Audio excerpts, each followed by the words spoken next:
বিসমিল্লাহির রহমানির রহিম। আসসালামু আলাইকুম।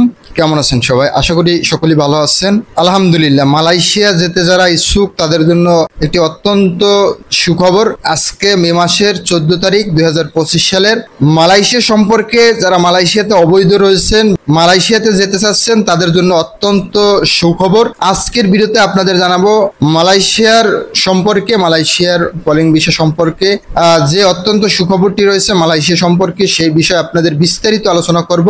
মালয়েশিয়া সফরে আইন ও প্রবাসী কল্যাণ উপদেষ্টা এ সম্পর্কে বিস্তারিত আপনাদের আলোচনা করার চেষ্টা করব। অবশ্যই ধৈর্য সহকারে পুরো ভিডিওটি দেখবেন মালয়েশিয়া সম্পর্কে বিস্তারিত তথ্য জানতে।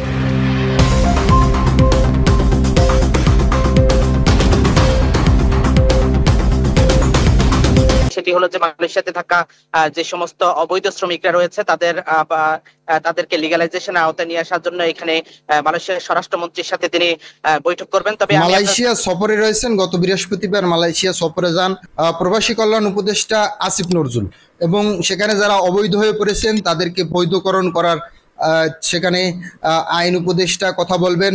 এছাড়াও যারা মালয়েশিয়ার শ্রম বাজার বন্ধ রয়েছে সেই শ্রম বাজার খোলার জন্য তিনি সেখানে কথা বলবেন। আমরা 15 তারিখে শিডিউল বলি, 15 তারিখ সকাল 10:30 তিনি মালয়েশিয়ার মানব সম্পদ মন্ত্রীর সাথে তিনি বৈঠক করবেন এবং 2:30 মালয়েশিয়ার স্বরাষ্ট্রমন্ত্রীর সাথে বৈঠক করবেন। তবে তিনি আমাদেরকে যে বিষয়টি এছাড়া যে মালয়েশিয়াতে যে সিন্ডিকেট গুলো রয়েছে সেই সিন্ডিকেট মুক্ত করার জন্য তিনি কথা বলবেন। এটা বাংলাদেশিদের জন্য অত্যন্ত একটি সুখবর যে আসিফ নজরুল স্যার সেখানে রয়েছেন।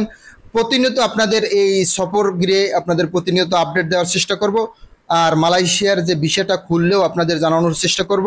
আমাদের চ্যানেলটি সাবস্ক্রাইব করে রাখবেন, একটি লাইক করে আমাদের উৎসাহিত করবেন, কমেন্ট বক্সে জানাবেন মালয়েশিয়া প্রবাস সম্পর্কে আপনারা আরও কি জানতে চান। সবাই ভালো থাকবেন, সুস্থ থাকবেন। আল্লাহ হাফেজ, দেখা হবে নেক্সট কোন একটা ভিডিওতে।